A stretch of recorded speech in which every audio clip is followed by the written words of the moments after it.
Let me know if everyone can see my screen. Yep. Yeah. All right, so we have on the call with us Juan Valencia.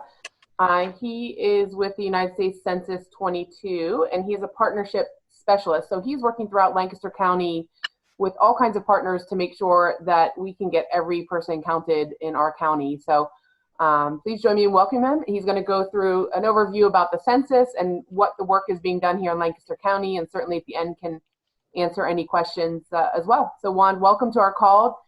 Just let me know whenever you want me to advance the slides. Great. Thank you, Wendy. I really appreciate it. Hello, everyone.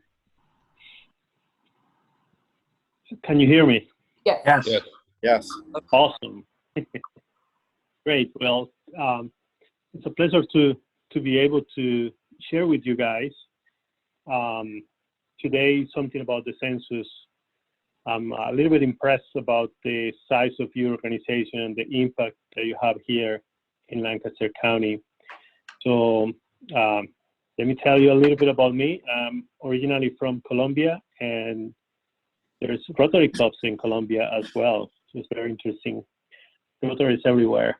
So it's a pleasure to join you. I moved from Philadelphia 2 years ago.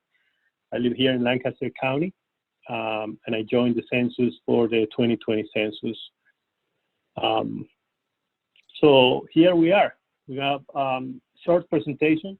If you have any questions, feel free to ask.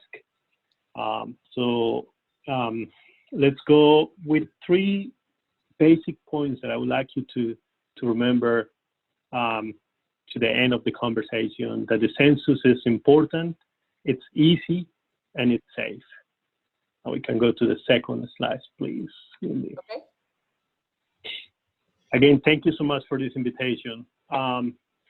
So something that is very interesting is that the census is actually in the Constitution of the United States.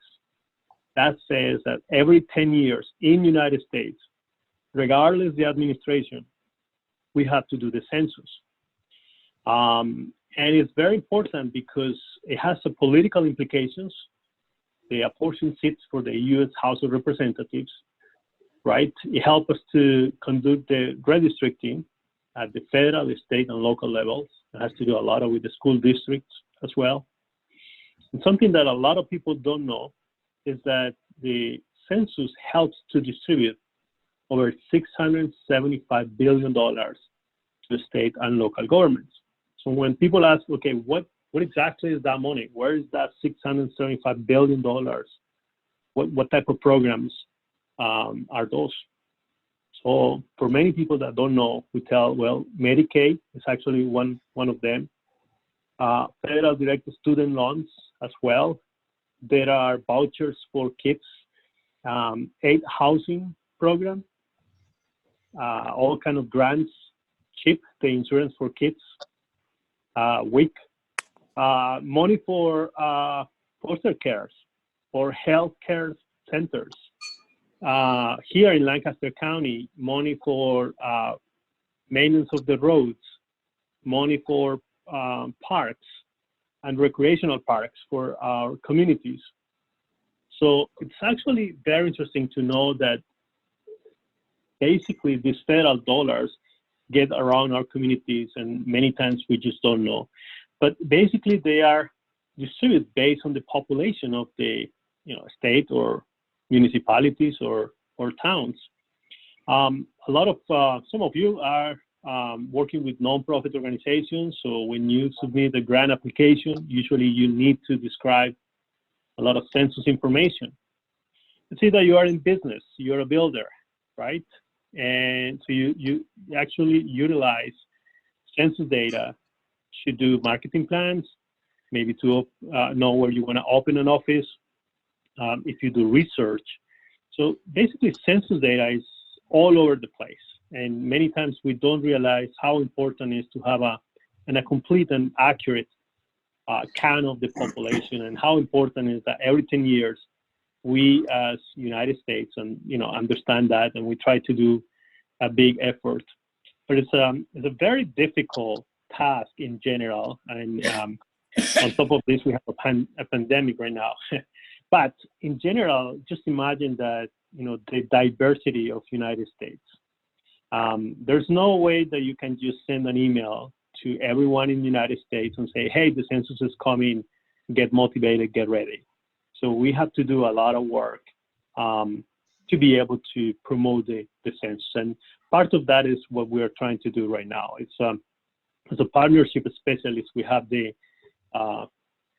obligation to engage with different parts of the communities and let people know about it and answer questions. So if we can go to the next slide, please. So there are basically 3 ways that you can answer the census. If you haven't answered yet, you can do it online, you can do it by mail, and you can do it over the phone. So we are presenting about 12 different languages.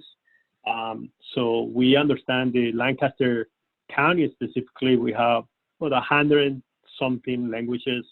We have a very large immigrants and refugee population. We're working with different partners that can help us to translate materials. But this is how you can start visualizing how complex is this operation. We also offer support in 59 different languages as well. And we produce a lot of videos and marketing materials to help us to let people know how to answer the census. If we go to the next slide, it's going to give you a quick overview, how that works. The census last year we did establish where to count. That's based in the field and in office with a lot of databases, understanding where are new constructions or houses that are closed, that kind of stuff. The second part, or the second phase, is to motivate people to respond. And we have a paid advertising. There's a very large advertising campaign done with Young and Rubicon in New York and a bunch of different advertising agencies, but also it's a huge partnership campaign. We are 1,500 partnership specialists in the United States working with different counties and different communities, organizing complete count committees or working in individual partnership relationships with different organizations to motivate people to respond. Then we do the census, which actually we are still doing it, and you still have a chance to answer the census until October 31st as a self-response.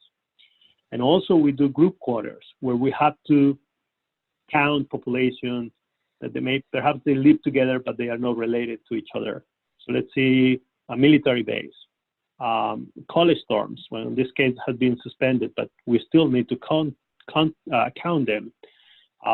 Retirement communities, people that are experiencing incarceration, or the homeless population. All these are special groups, and the Census Bureau has specific operations to reach out to them. And then we get the information and provide it to the President of the United States, to the Congress, and to the public, so everyone can use census data for everything that they need. So let's see how we are right now. This is information is from today. This is the next slide, please, Wendy. Yep. The national self-response rate is 60.4% right now. Lancaster County is 73%. That means that we are actually average, above the average. And for your information, we have 60-something counties in Pennsylvania, I believe 63, 64. And Lancaster County is #1 in self-response.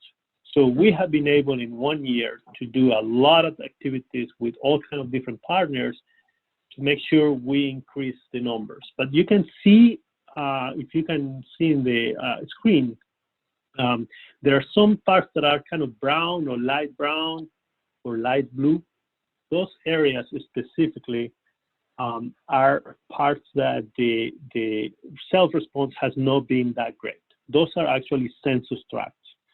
And we still have a lot of work to do in areas like the south part of the county, the area where Columbia, PA is, and downtown. We have 5 census tracts in downtown Lancaster that are still under, and we are trying to work a lot with partners, and we're welcoming any new ideas to try to increase the rates of self-response. If we go the next slide, this gives you from a different database, but gives you a vision of how Elizabethtown, and I'm taking this as an example because I know you guys are, some of you guys are in that particular area, how that works. You know, and the south part of Elizabethtown could be improved. Let's see, the self-response could be improved. We have some work to do there. And that's how we actually analyze every single municipality or every single county in the United States. And again, this is happening everywhere right now. So the next slide tells a little bit about what a census partner is. A census partner basically provides two types of support: operational support or promotional support. And operational, so we work with libraries, schools, we do job fairs, we work with voluntaries, and we host events with partners. Partners help us to provide also a list of shelters or service providers. And a lot of the partners are helping us to promote marketing, do marketing. So they have a newsletter, for instance, or they have a Facebook website, and they are helping us to promote all kinds of videos that the census has produced.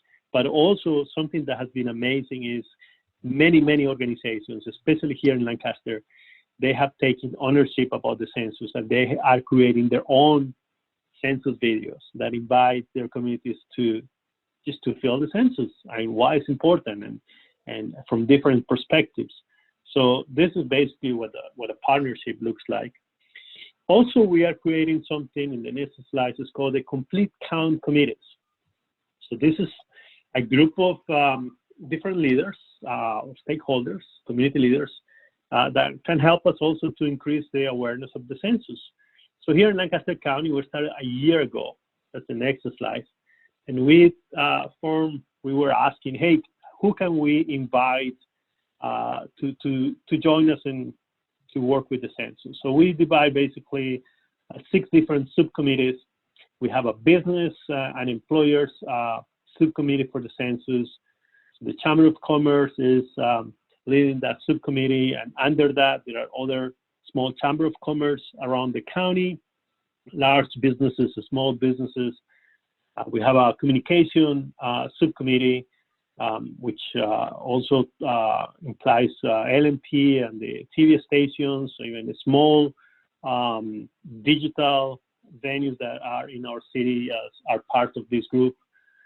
There's another subcommittee, which is the education subcommittee. We have the Lancaster School District, but also other school districts that we have in Lancaster County.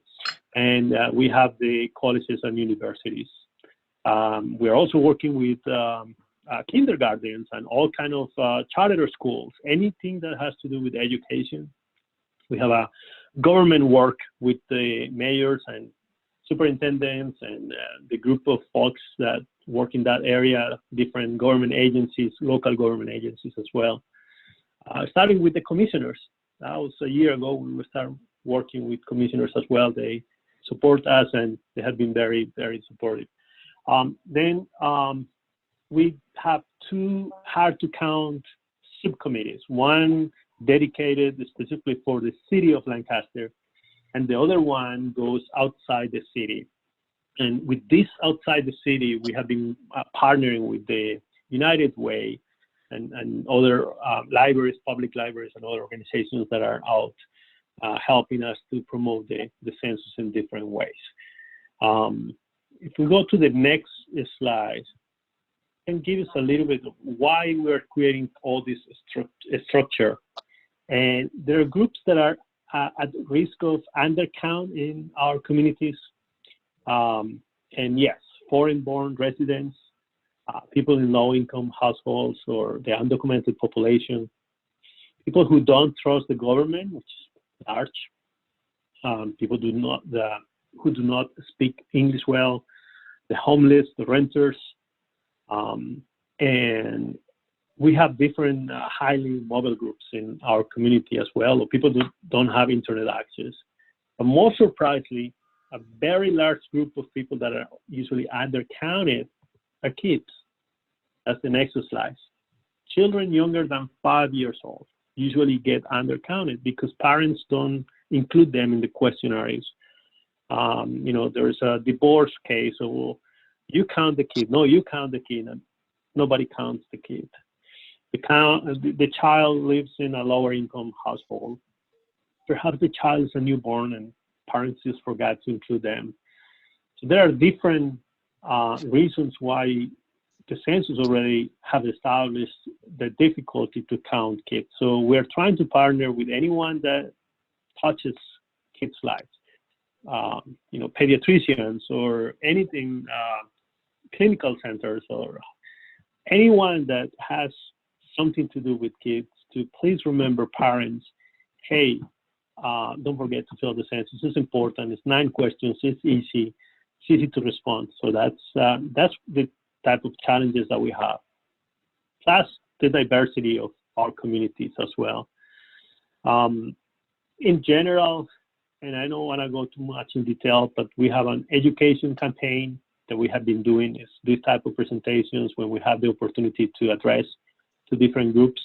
We have been talking with all kind of different groups, from faith-based groups, and I've been in churches, I've been in schools, you name it, and refugee centers, and now I have the opportunity to talk to the Rotary Club, which I think is amazing.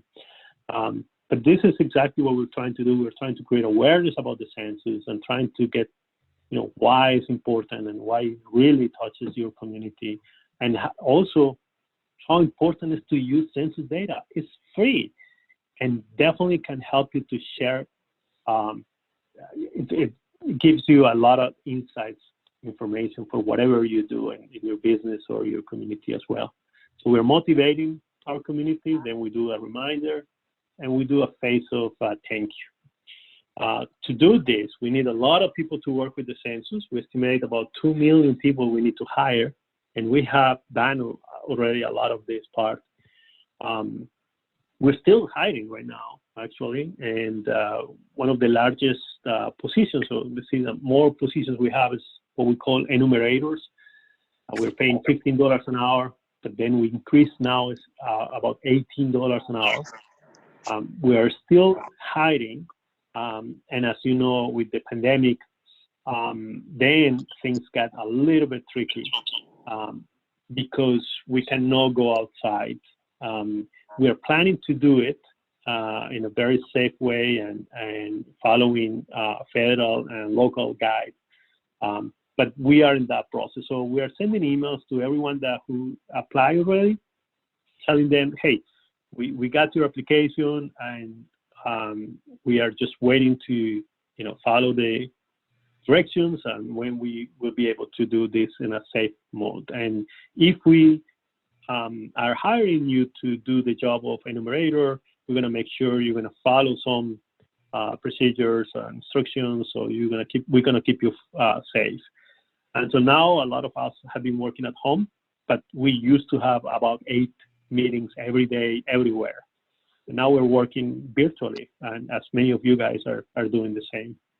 It's definitely the coronavirus is impacting everyone as well. But you still have the opportunity to apply for a job with the census, going to 2020census.gov/jobs. I'm sure you know someone that has lost their jobs, someone that is looking for a job or an opportunity. Well, this is one of them that are still there, and we have that commitment to do the census. In the next slides, we talk about Census Partners. So why is it so important to work with Census Partners? And I'm sure you guys, as Rotary Club, understand this very, very much. It's the only way that you can actually do activities or do things is to work with partners. In this particular case, every partner is a trusted voice in their communities. If it's a church, if it's a school, if it's the local government, local municipality, if it's a Rotary, if it's CAP or United Way, you name it. They're trusted voice in the community, and they can help us to get to the communities and create the awareness, make sure that people understand that the census is easy and it's safe because it's confidential. And we work a lot at that the census is confidential. We do not share that information with any other agency. And that is important. And if you want to start doing any kind of partnership, we have a link there where we can show you many, many different marketing outreach materials, basically, that you can share in your website, in your Facebook, or you can, share in a different ways with partners. Again, I want to make the point again that the census is important, it's easy, and it's safe. And I want to thank you, all of you, for listening for this few minutes. And I will be happy to answer any questions or any comments that you may have. And thank you again, Wendy, for this opportunity to address your team. Yeah, that was great. Thank you, Juan. I have a question, if I may. Absolutely. Please. We have a cabin up in mid-state, and over the 2 weekends ago or so, we got one of the census door hangers with the information on it. Now, nobody lives there. Do we still need to fill that out? So the question is, have you done your census? Yes, I did it. I did it for where I live, but this is our second place, our second. Yeah. Our no, cabin. it's only once. I mean, like, the idea is just to count everyone once. So definitely, it's where the idea is where you spend most of your time. That's where the address that you should put in the census. Okay, so I don't need to go online and fill it out and say I don't live there. No. If you already have filled the census, that's fine. That's cool. That's what we want. Cool. Yeah. Thank you for your question.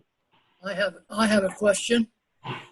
Sure. You said that it's renters have a tendency to be undercounted. I don't understand that, because I have some apartments in Elizabethtown, and every January I have to submit to the borough a list of everybody living in each apartment. Why would they then be undercounted? If the census would check with the borough, they have a listing of all renters. Good point. Well, the Census Bureau doesn't get the information from the borough. And I think it's a good point.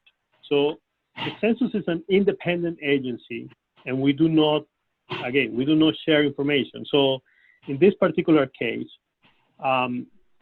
the renters need to fill the census themselves, right? So it's not like a group quarter type of situation. So they need to answer the census. Yeah. Each person, each household basically needs to answer the census. And the way that you can help, it's maybe ask a question, or we have some flyers that specifically address renters. So we can, let's say that you have a building with, many apartments. You can help us to distribute those flyers to those renters to make sure they, participate. We are working with different residential communities here in Lancaster where they have these monthly meetings, and, we do and make presentations to make sure that all the residents, are part of the census. So I thank you for your question, but yeah, definitely there are separate, separate entities. We are federal agency. Yes. Thank you. No problem. I have a couple questions, if you don't mind. Absolutely. I'll make them brief. First of all, could you, I didn't realize this. Could you explain what the tie is between the census and how it helps with road maintenance? I think you mentioned that. And the second one is, obviously technology is better this year than it was 10 years ago, 10 years before that, and so on. Are the response rates appreciably better because considering we have better technology now than we did back in 2010? That's an important question. So let's address the first one.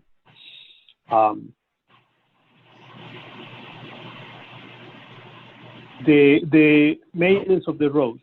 So there's a specific grant here in Lancaster, or actually for all the counties, that has to do with the number of the population and the number of miles that the county has. We in Lancaster County received $33 million just for maintenance of the roads. So the county received that money. The Planning Commission, Lancaster County Planning Commission, is the one in charge of managing that part. So there are many other agencies actually that receive federal funds or to work and operate, but specifically that grant, it's for roads maintenance. And there are other grants. Those grants are tied to what is the number of the population that you have. That's exactly what it is. The second part is the technology and the response rates. So for first time ever, the census is being conducted that you can actually answer the census online and on the phone. Before, 10 years ago, you have no option, it's paper. So with technology, right, we have a lot of good things, but also a lot of bad things. There are some challenges that are real about technology. And I tell you this, a lot of people don't understand technology. In our Lancaster, I have been making presentations to many communities where I asked the community, hey, do you use computers? Do you know how to use the computers? And a lot of people, believe it or not, don't know how to use a computer. So the good thing about this census is that we have the three ways. So if you don't answer online, that's fine. You will receive a paper questionnaire, or you can call. But the fact that we have the technology is supposed to help, but not always. Also, look at the challenge that we have with the Amish community population here in Lancaster County. So they are not gonna use, they are not gonna use the computer to respond to the census.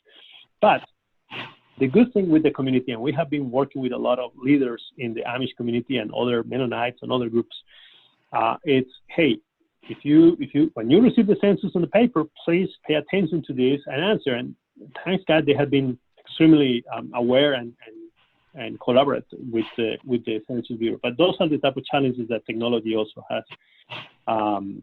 So it's kind of tricky when you're saying about technology and the census. Sometimes it's really good, and sometimes it's not that good. Any other questions that you may have or comments? Yeah, I just have one other question. Oh, sorry. That, with COVID-19, obviously there's challenges with all the volunteers reaching people and getting to them. But on the same hand, I'm curious with our response being higher than the national average, and I don't know where where the response is overall, but I feel like, are people responding more and faster now because their attention span is a little more focused on what's coming in to the mail, to their emails, things like that? Definitely, it is positive in the way that we have been able to do a few things. I mean, like, definitely we have the support of a lot of advertising.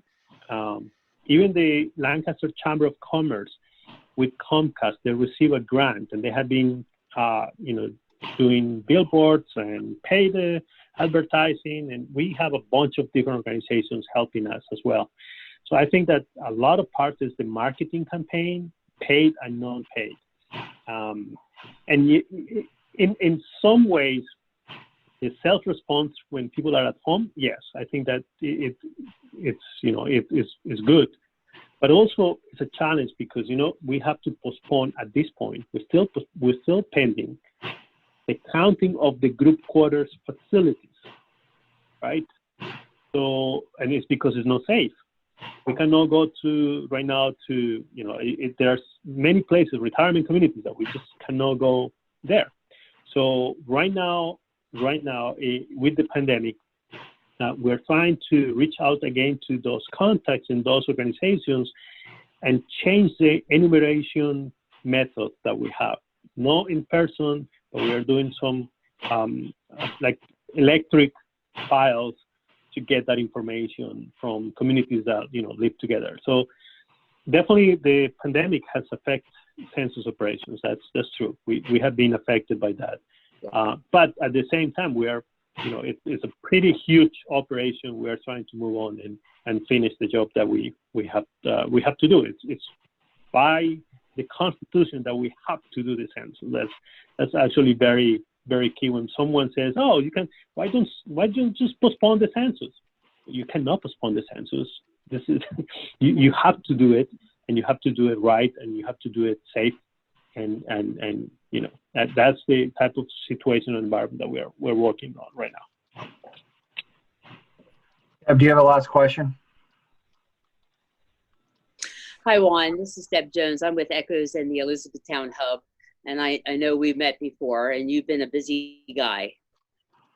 So I'm sorry, what is your name? Yeah, Deb Jones with the Elizabethtown Area Hub. So Juan, one quick question. You had pointed out that the southern part of Lancaster or southern part of Elizabethtown Borough is lacking in some of the responses as the northern part. And I just wanted to know what your next strategy is so that we can get that vote in or the numbers in, because those figures are really important for our community, because it's over $2,000 per head that brings in money for our community. So just if you could just fill us in real quick on the next steps to be able to get those the census for that southern part of the borough. I'm so glad you asked the question. And here is why exactly we are having this conversation. I don't know.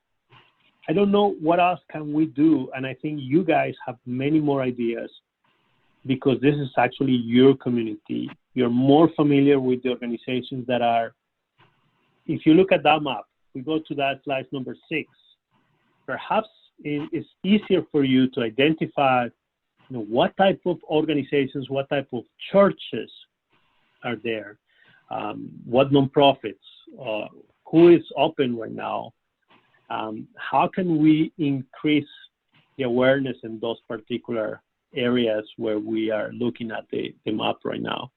And I will encourage the Rotary to help us in this initiative, because it's a need. I mean, definitely we need a partner like you guys to help us to figure out ways that we can share information. And I have sent Wendy also some links with the Census Bureau has a bunch of different videos. Like we have a official YouTube account, we have an official Facebook account. We can share those, but the best way to do is through the organizations. ECHOS actually has been extremely helpful. I want to let you know that you guys have been extremely involved with the census, and I didn't know that you were in this call, and I want to recognize your support and the support of many other organizations that are aware and helping us. So this is work in progress. We don't have a magic pill yet. We're working with the communities. We're trying to figure out opportunities. Perhaps when this, let's see, then 2 or 3 weeks, it's open up. The area opens up, and maybe there's a festival or some type of organization or event happening in Elizabethtown community that we can do something to say, well, let's get some free stuff. I have bottles of water. I have, bags and flyers. We can get them so we can distribute to the people. So this is a great part. This is the conversation that we need to have. And this is why it's so important, this call. And we can plan and get some ideas. Thanks for all your work, Juan. No, thank you. Anybody else? Last question.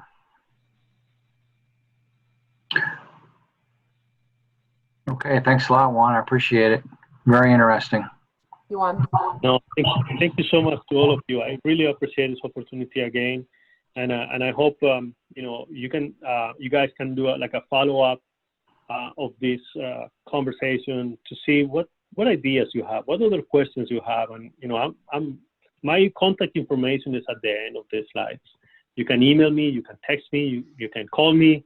I'm totally accessible, and we are fully committed to try to have an accurate and a complete count of Lancaster County. Thank you again. Thank you.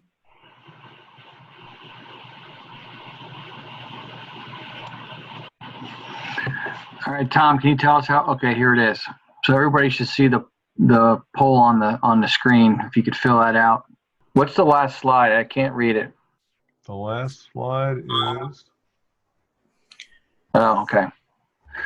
Yeah, everybody, for God's sakes, wash your hands. Okay.